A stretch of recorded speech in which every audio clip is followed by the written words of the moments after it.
جلتے گھر کو دیکھنے والوں، پھونس کا چھپر آپ کا ہے، آگ کے پیچھے تیز ہوا ہے، آگے مقدر آپ کا ہے، اس کے قتل پہ میں بھی چپ تھا، میرا نمبر اب آیا، میرے قتل پہ آپ بھی چپ ہیں، اگلا نمبر آپ کا ہے۔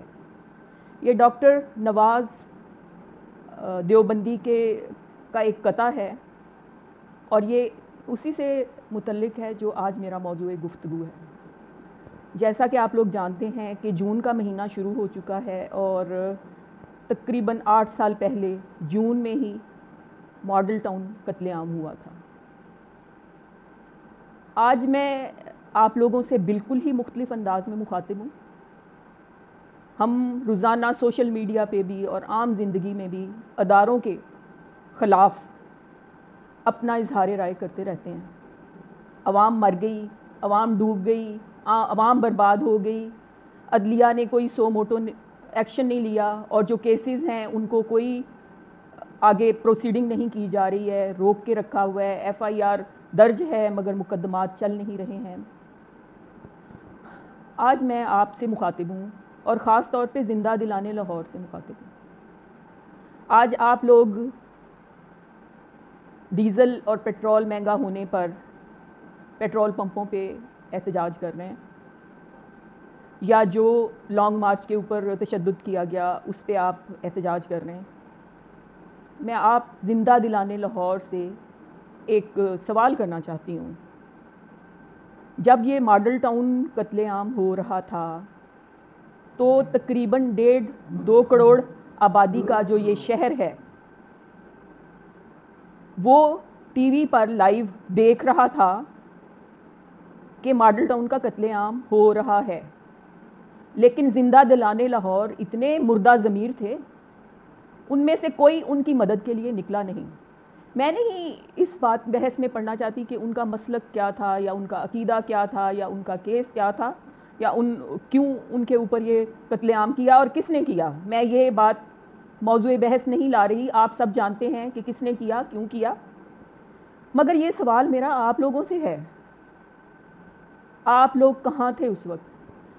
تھوڑی سی میں اس بارے میں آپ کو بتانا چاہتی ہوں کہ جب یہ ماڈل ٹاؤن کا قتل عام ہوا 17 جون کو، اس وقت ہم لوگ فیملی ٹرپ میں کوئی 20 افراد جو ہیں نتھیا گلی میں موجود تھے، اور وہاں ہمارے پاس ٹی وی بھی نہیں تھا، اور نہ ہم تک کوئی خبر پہنچ رہی تھی کہ ماڈل ٹاؤن میں یا کہیں بھی دنیا میں کیا ہو رہا ہے۔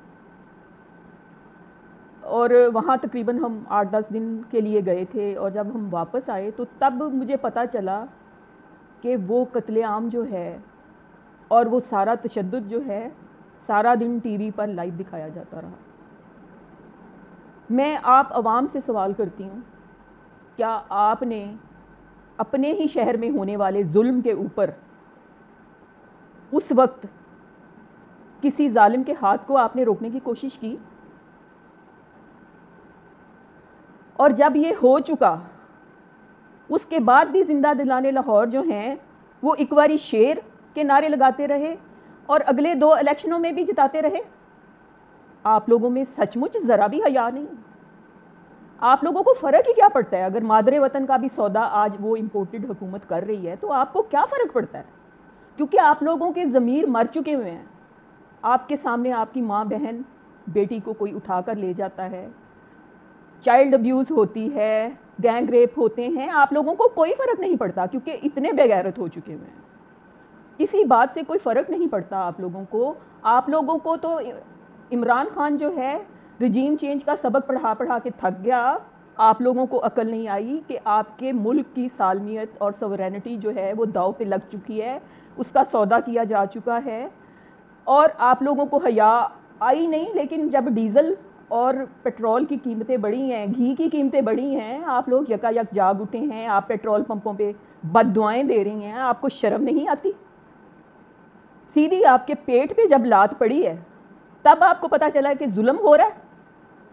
ایسی مردہ ضمیر قوم کو کون کہتا ہے کہ وہ زندہ ہے؟ یہ عوام اپنے دشمن خود ہیں، تو کون سا ادارہ جو ہے وہ آپ کے لیے کھڑا ہوگا؟ جب عوام نے سو موٹو ایکشن نہیں لیا اپنے خلاف ہونے والے ظلم پر، یا اپنے بھائیوں یا اپنے ہم وطنوں پر ہونے والے ظلم کے اوپر میں وداؤٹ اینی ڈسکریمنیشن کہہ رہی ہوں، مذہب، رنگ، نسل، صوبے سے بالا تر ہو کے یہ بات کرنا چاہ رہی ہوں کہ مجھے بتائیں کیا آپ واقعی زندہ ہیں؟ اور اگر زندہ ہیں تو پھر اپنے زندہ ہونے کا ثبوت دیجئے۔ یہ پاکستان آپ ہماری ماں ہے، اور ہماری ماں کا جب سودا کیا ہے، جس نے بھی کیا ہے، نیوٹرل نے کیا ہے، امپورٹڈ حکومت نے کیا ہے، امریکہ نے کیا ہے، جہاں بھی بیچا ہے، تو آپ لوگوں کے بارے میں صحیح کہا گیا ہے کہ پاکستانی جو ہے نا ڈالر کے بدلے اپنی ماں کو بھی بیچ دیتے ہیں۔ ماں کو تو بیچیں گے، مادر وطن جو ہے اس کا سودا ہونے پر کسی کو کوئی فرق نہیں پڑا۔ آٹا مہنگا ہو گیا ہے، بجلی مہنگی ہو گئی ہے، تیل مہنگا ہو گیا ہے، یہ رونا رویا جا رہا ہے۔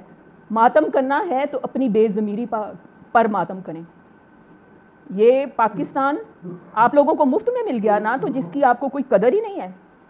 جیسے ماں مفت میں مل جاتی ہے، ماں کتنی تکلیف اٹھاتی ہے بچے کی پیدائش کے وقت، اس کو پرورش کرتے وقت، مگر بچوں کو تو کوئی فرق ہی نہیں پڑتا کہ ماں نے وہ تکلیف اٹھائی ہے۔ تو میں آج آپ لوگوں کو جو کہنا چاہ رہی ہوں وہ یہ ہے کہ اگر آپ نے ماتم کرنا ہے تو آپ اپنی مردہ ضمیری پر ماتم کریں۔ جہاں تک کپتان کا سوال ہے، 26 سال سے وہ ایک سبق آپ کو پڑھا رہا ہے، آپ کو بتا رہا ہے، آپ کو سمجھ نہیں آتی، آپ نے سنی اس کی بات؟ وہ تو 26 سال پہلے بھی وہی بات کر رہا تھا۔ کرپشن آپ کا مسئلہ ہی نہیں ہے، آپ کا مسئلہ ہے جو اس کے نتائج نکلتے ہیں، وہ بھی آپ کا مسئلہ نہیں ہے جب تک کہ آپ کو روٹی ملتی رہے۔ بس آپ انسان ہیں یا جانور ہیں، یہ فیصلہ آپ نے کرنا ہے۔ اور انسان کے لیے تو قرآن پاک میں سورہ والتین میں کہا گیا ہے کہ جب ہم نے اس کو بہترین تخلیق بنایا مگر یہ ہو گیا ذلیل ترین، تو خدا کے لیے اگر آپ بہترین مخلوق ہیں تو اپنے بہترین ہونے کا ثبوت دیجئے۔ آپ فی الحال اپنے آپ کو بدترین ہونے کا جو ہے وہی ثبوت دے رہے ہیں۔ جو لوگ نکلے ہیں احتجاج کرنے اپنے وطن کی سالمیت کے لیے، ان کا آپ لوگ مذاق اڑاتے ہیں، ان پر ہونے والے ظلم آپ کو معمولی نظر آتے ہیں۔ تو یہ اس کے لیے ایک شعر ہے کہ ہوا ہی ایسی چلی ہے ہر ایک سوچتا ہے تمام شہر جلے ایک میرا گھر نہ جلے۔ تو یہ آپ بے فکر ہو جائیں، یہ آگ اگر لگی ہوئی ہے نا ہمسایوں میں، محلے میں یا شہر میں یا ملک میں، وہ آپ کے گھر تک پہنچے ہی پہنچے، اسے آپ کے گھر تک پہنچتے روکنے والا کوئی بھی نہیں ہے۔ وہ پہنچ کے رہے گی جتنی بھی دیر سے رکے گی، جتنی بھی دیر سے پہنچے، لیکن اگر آپ چاہتے ہیں کہ وہ آگ جو ہے وہ آپ کے گھر تک نہ پہنچے تو آپ کو اپنے ملک میں لگی ہوئی آگ کو بجھانا پڑے گا، اپنے شہر میں لگی ہوئی آگ کو بجھانا پڑے گا، اپنے محلے میں لگی ہوئی آگ کو بجھانا پڑے گا۔ میں کتنے دنوں سے اس موضوع کے اوپر بات کرنا چاہ رہی تھی، لیکن آج یہ ممکن ہوا کہ میں اس بات پہ بات کر رہی ہوں، اور میں یہ ویڈیو آپ لوگوں کے لیے اس لیے بنا رہی ہوں کہ آپ لوگ ذرا اپنے گریبانوں میں بھی جھانکیں، آپ کتنے اپنے ہمدرد ہیں اور آپ کتنے اپنوں کے ہمدرد ہیں۔ آپ کسی سے کیا وفا کریں گے؟ آپ اپنے آپ کے ساتھ مخلص نہیں ہیں۔ اگر آپ اپنے آپ کے ساتھ مخلص ہوتے، اپنے ملک کے ساتھ مخلص ہوتے، تو پاکستان یہ دن دیکھتا ہی کیوں؟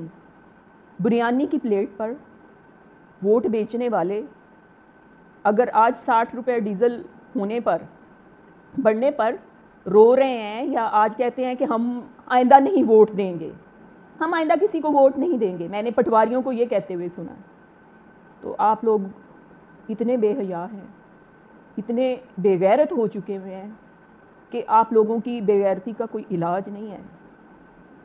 اور میں ان قوم کے ان بہنوں، بھائیوں، بیٹوں اور بچوں، بزرگوں سب کو مبارک بھی پیش کرتی ہوں، شکریہ بھی ادا کرتی ہوں کہ جو اس مشن کے لیے نکلے ہیں، جنہوں نے اس پہ لبیک کیا ہے اور وہ کوفہ والے نہیں بنے، تو ان کے لیے بشارت ہے۔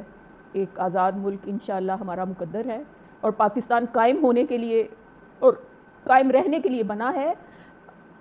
اور یہ لوگ جو ہیں، جو چاہے عوام میں ہیں، چاہے وہ حکومت میں ہیں، چاہے وہ اداروں میں ہیں، پاکستان سے دشمنی کرنے والے جو ہیں وہ برباد ہو کر رہیں گے انشاءاللہ۔ انشاءاللہ ویڈیو بہت طویل نہ ہو جائے اس لیے میں یہیں پر اختتام کرتی ہوں، اور پھر آئندہ کسی اور موضوع پر ویڈیو لے کر حاضر ہوں گی.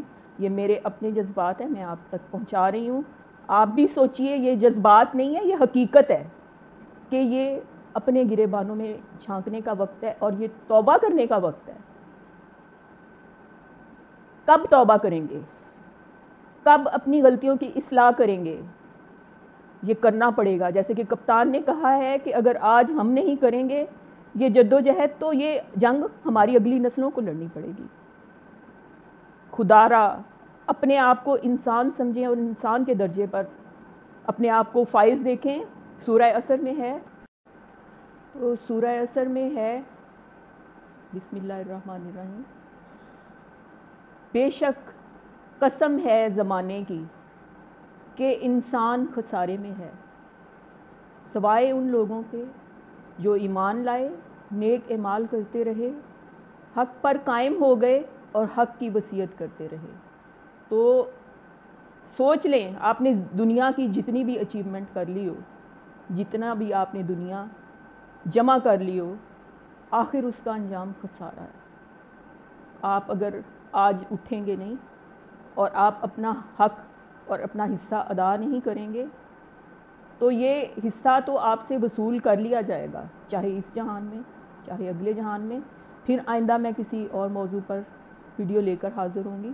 فی الحال اجازت ہے، تو اجازت چاہتی ہوں آپ سے. فی الحال میں اور کچھ نہیں کہنا چاہتی کیونکہ تھوڑے کو آپ بہت سمجھیں. خدا حافظ.